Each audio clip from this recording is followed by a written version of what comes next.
Fala pessoal, bom dia. Aqui quem fala é o Gabriel Velar e hoje eu vou estar falando para vocês sobre um trabalho que eu fiz da disciplina de auditoria e segurança em sistemas de informação. Basicamente, esse trabalho tem como finalidade, realizar uma consultoria de segurança da informação com uma pessoa e o objetivo dele é melhorar a segurança e a disponibilidade das informações dessa pessoa.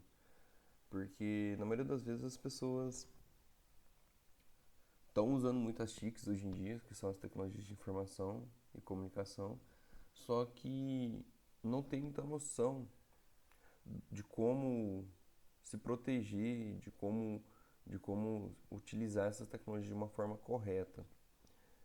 Hum, Aparentemente elas usam serviços online colocando senhas fracas e não tendo muito cuidado com essa questão de segurança.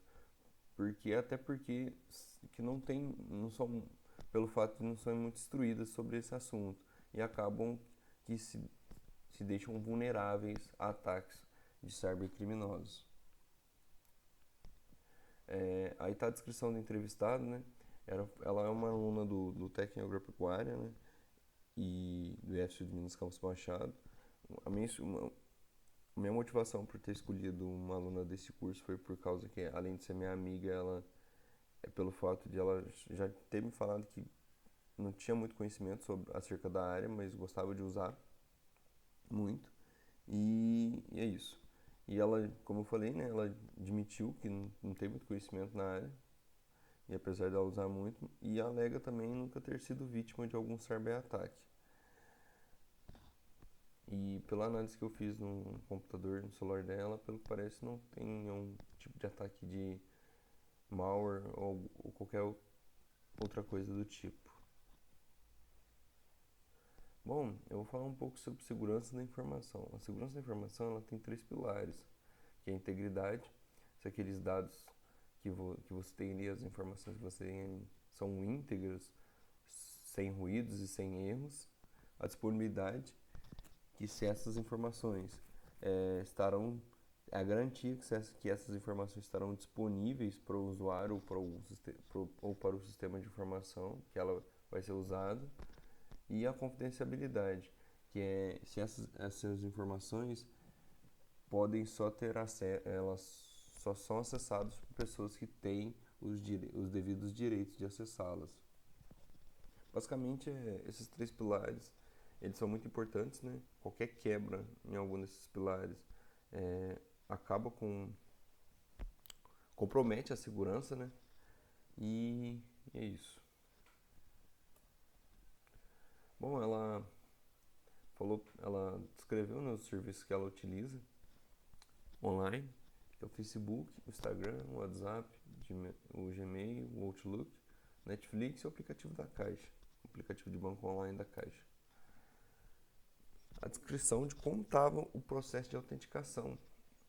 Basicamente, a autenticação nesse serviço estava por meio de um login e uma senha sem utilização em qualquer serviço de autenticação em dois fatores.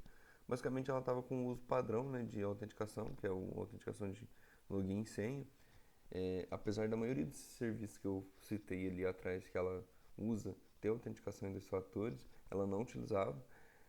Bom, eu vou dar uma breve falada do que é autenticação em dois fatores. A autenticação em dois fatores é quando você, tipo, além da senha, quando você digita o seu login e sua senha, e além disso, você manda, o próprio sistema manda uma mensagem ou para o seu celular ou para o seu e-mail cadastrado de um código que você vai ter que colocar ali para acessar o serviço. Sem esse código você não consegue acessar. Isso evita até pessoas que adivinhem sua senha ou hackeiem sua senha, não consigam acessar o seu serviço, porque elas não terão acesso ao seu celular ou ao seu Gmail, ao seu e-mail, dando como exemplo. Porque ela vai colocar o login, vai colocar a senha, só que quando pedir o código que foi enviado por e-mail ou para o celular, ela não vai conseguir acessar porque ela não vai ter acesso ao seu celular.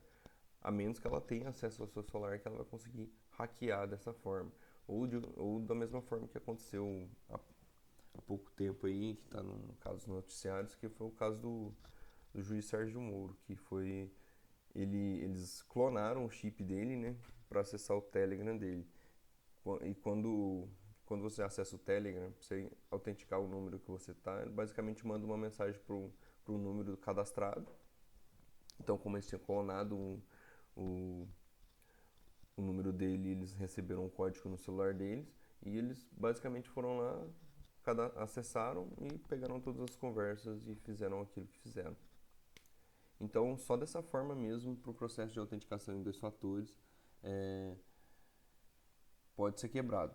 Se a pessoa tiver acesso ao seu número, né, ao seu celular, né, se ela clonar seu celular, o seu número do seu celular, ou no caso, se você estiver fazendo o processo de autenticação em dois fatores pelo seu e-mail, se ela tiver seu e-mail. A descrição da senha do serviço. No Facebook, a senha era composta por 9 caracteres, sendo 7 letras e 2 números, com relação a algo pessoal dela. Isso é muito comum entre as pessoas que não têm muito conhecimento sobre a área, que é colocar senhas assim de caráter fraco e ainda com relação a elas, como nome de mãe, pai, data de nascimento, coisas que ela gosta e por aí vai. E isso, se o hacker conhecer um pouco a pessoa, tiver acesso até mesmo pelo perfil dela do Facebook, ele consegue fazer uma word list, né, de palavras ali e sair testando por meio de brute force e conseguir quebrar essa senha que ela tem só conhecendo ela um pouco, porque isso é muito normal. Tentar adivinhar a senha, né, os famosos ataques de brute force ou até por meio de engenharia social também.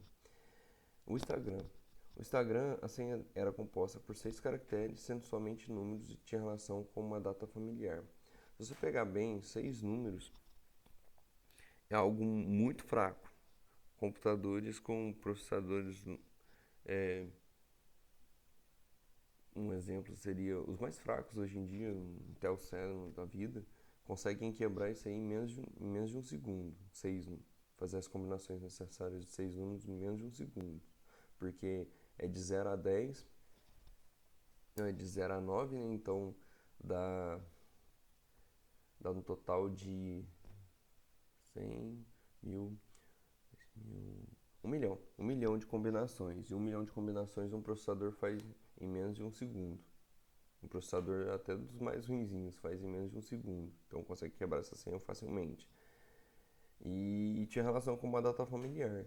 Aí ainda facilitava mais ainda porque além de ser só números, era uma data provavelmente uma data de nascimento de algum familiar ou até mesmo dela mesma. E isso, se a pessoa souber e tentar lá adivinhar a senha lá, ela consegue ter o acesso. O criminoso lá tentar acessar, ele consegue ter o acesso só conhecendo a pessoa, nem precisa apelar para algum tipo de ataque de brute force, como já estava citando, que era muito fácil de quebrar.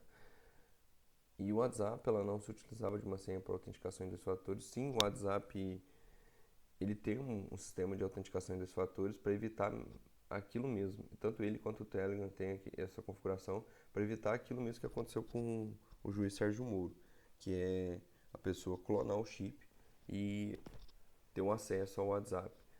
Aí, com essa autenticação em dois fatores, que eu também uso, a pessoa, quando ela acessa o seu WhatsApp, tem o seu número e acessa o seu WhatsApp, ela precisa digitar uma senha que você colocou. Se ela não tiver essa senha, ela não tem acesso ao seu WhatsApp.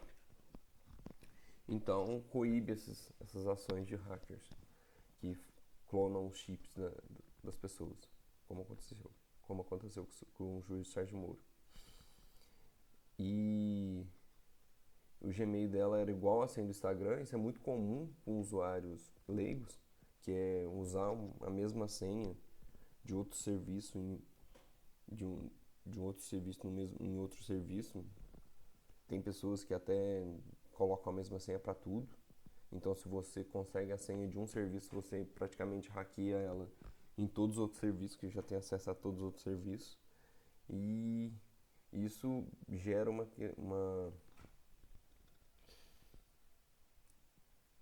gera uma, vamos dizer assim, gera um perigo para a pessoa, né? Gera um perigo muito grande para a pessoa que utiliza esse serviço. Porque ela hackeia uma das senhas, ela tem todo acesso em todos os outros serviços web que ela utiliza. O Outlook também, né, era a mesma senha do Facebook. A Netflix era 5 caracteres somente com letras.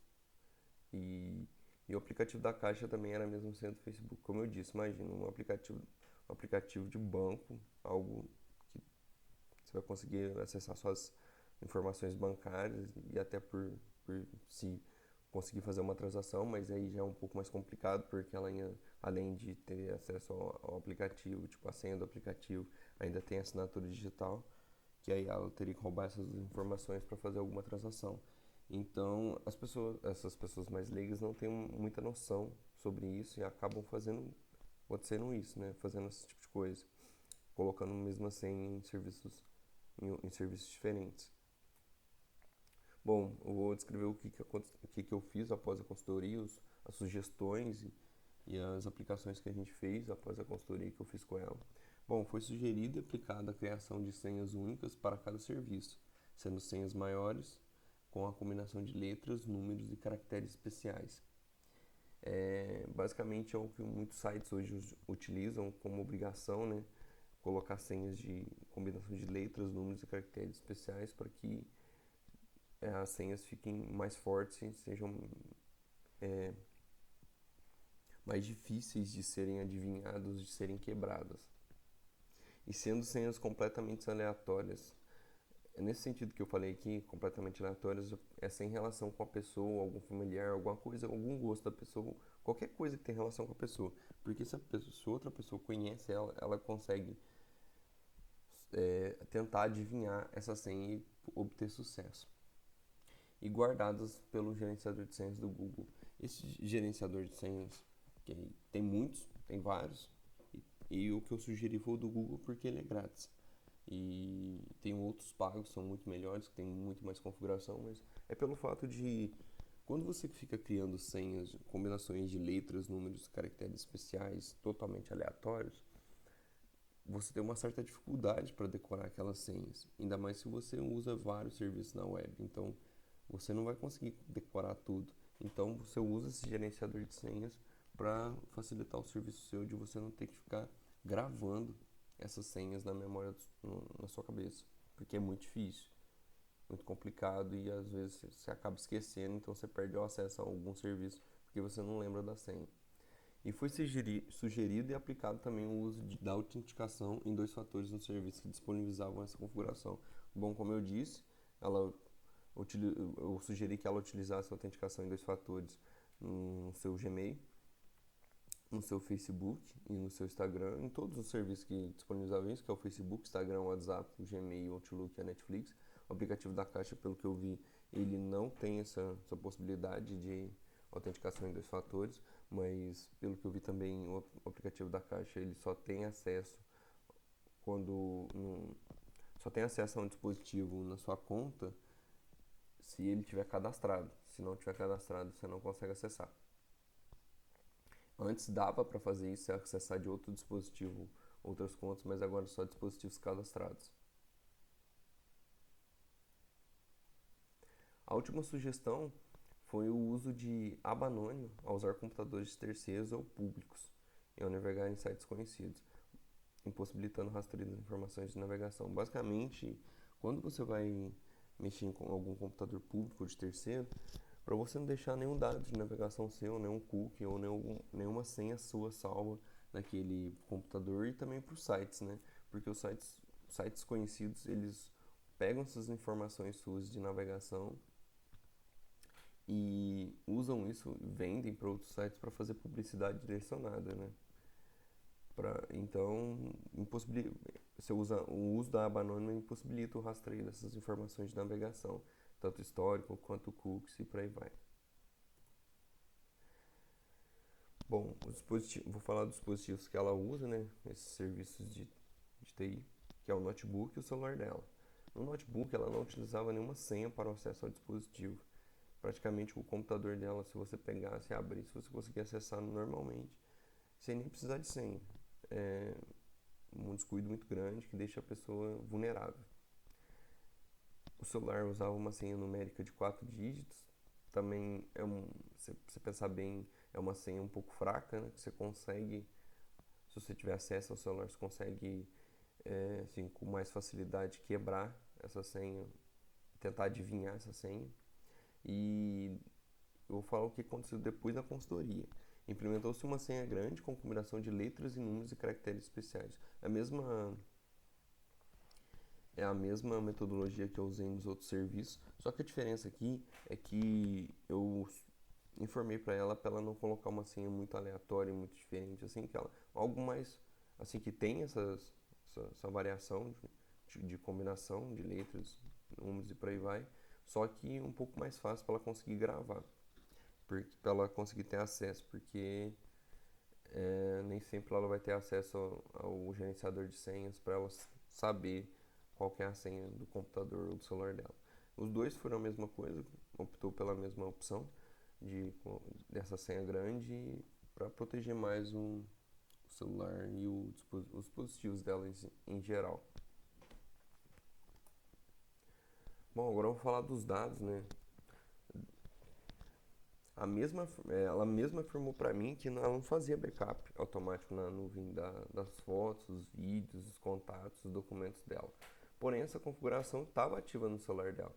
Eu vi lá, eu vi no Google Fotos dela, eu vi no Google Drive dela que os contatos dela estavam salvos automaticamente na nuvem e ela praticamente não tinha conhecimento disso, que estava sendo salvo. Então eu instruí ela de como essa configuração funciona e o procedimento em caso de perda dos dados, como recuperar os dados a partir desse backup na nuvem. Porque quando ela quisesse, né, ela perdeu, por exemplo, se ela acontecesse alguma coisa tipo perdeu o celular ou perdeu o computador, ela conseguiria recuperar esses dados a partir desse backup na nuvem. E também foi instruído o uso de backups semanais de todos os dados em dispositivos externos, como pendrives e HD externos. Basicamente, nem sempre você vai ter acesso à nuvem e pode ser que esse serviço da nuvem esteja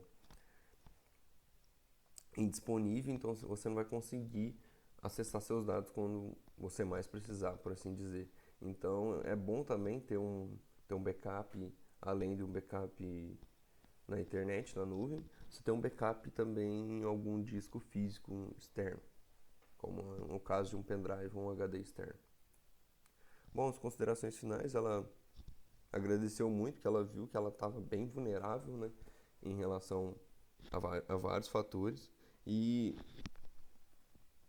basicamente eu também fiquei, eu analisei toda essa parte. A gente dá para analisar que a gente fica meio que trabalha ali na área de TI, a gente vê que pensa que todo mundo é igual a gente, tem essas preocupações de não deixar essas vulnerabilidades, né, no serviço que a gente usa, mas não é bem assim, a realidade é bem diferente. Então é só isso, pessoal, muito obrigado pela atenção de vocês, bom dia para vocês, até, valeu.